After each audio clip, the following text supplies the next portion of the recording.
Last week on modJOBS, we got started on the installation of our E4 Supercharger from Edelbrock. This week, we're going to finish bolting on our horsepower, add a rockin' Magnaflow exhaust system, then we're going to tie this pony car to a dyno and see how many horsepower she's got.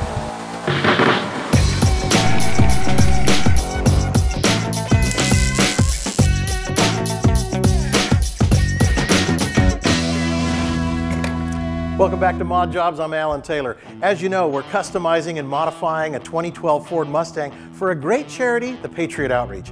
This week, we're going to finish bolting on the supercharger over at Edelbrock, and then we're going to head over to Magnaflow with Dennis from Hot Rod Magazine Live to bolt on some sound.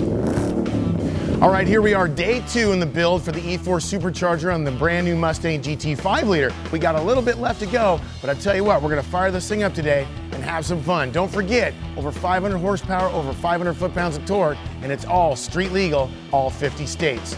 Now let's get this thing done. One of the beauties of using the E4 Supercharger on this 2012 Mustang is the fact that we're even using the factory throttle body. The integration of factory parts makes this just that much easier for the everyday guy to get it installed in less than a weekend. All right, we got everything buttoned up front, the nose cone's back on, the E4 Supercharger's all installed, and no extra pieces, which is always a good thing. But Troy, what are we doing? Right now we're using the supplied handheld tuner to download Edelbrock's tune into the ECU, so it'll run on 91 octane gas. Excellent, 50 states emission. What do we got to do now? Right now we just got to start it up.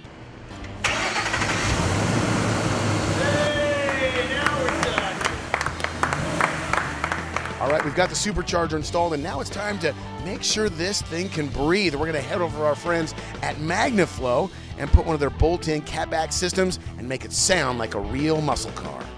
You can see behind me the enormous amount of jigs and the work that goes into Magnaflow's R&D department. I was talking to some of the guys, they actually buy factory equipment so they can make sure that it fits each and every time. When you have spokespeople like Robbie Gordon and Mario Andretti, you want to make sure that you got the right stuff every time, and these guys are going to do it. Let's go over here and check out our Mustang.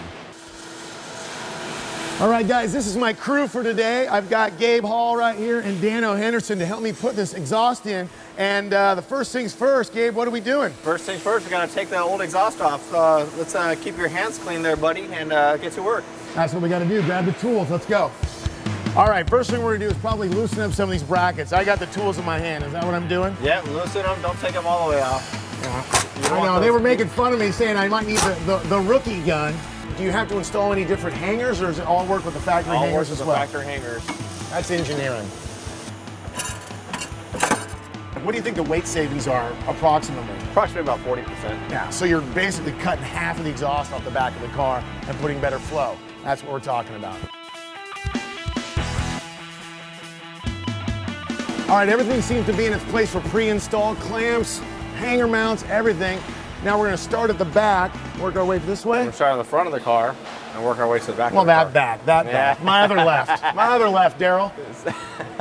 So we'll just make all the adjustments that we need and start tightening down.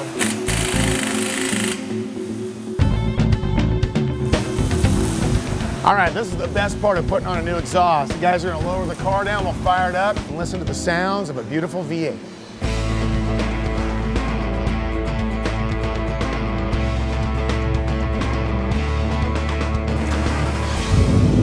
Oh, now that sounds like a car.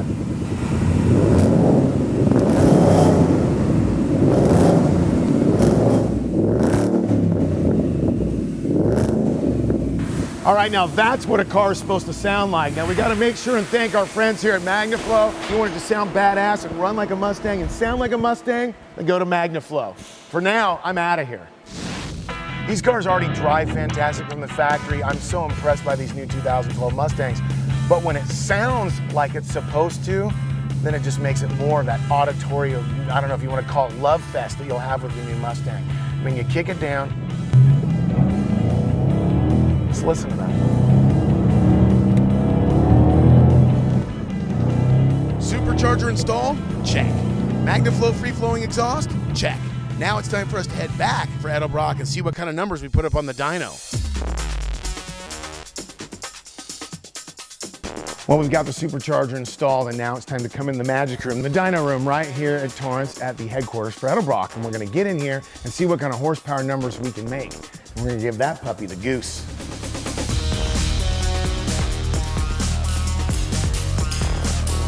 All right, now we got Chris Johnson here from Edelbrock in the dyno room to make sure all the tech data is put in about our 2012 5-liter Mustang. He's got to get all that information in there so we have a baseline where they started with the car and, of course, what kind of horsepower numbers we're going to get. Now, Chris, are we ready? Thumbs up?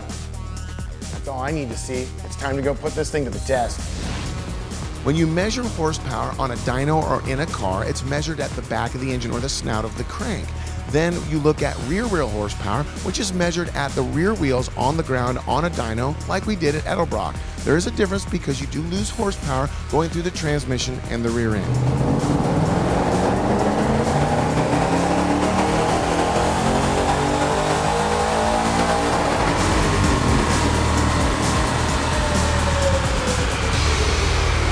That's what I wanted, 503.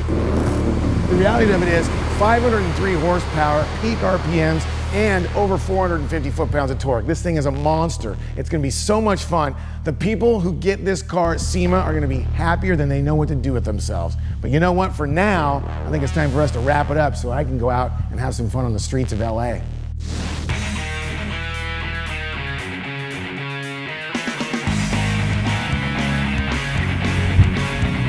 How do you improve on an Icon? Well, you give it more horsepower and a ton of linear absolute throttle response. It can't get any better, but you've got to put some springs and a little bit of exterior work. But for now, boys and girls, if it was a Roadrunner, I'd go beep beep. Next week on modJOBS, we're heading over to Eibach for some professionally tuned suspension for our pony car to make sure it can handle all this new power. Then you're going to meet the design team that will transform this stock-looking Mustang, with a little help from you, into a real show car.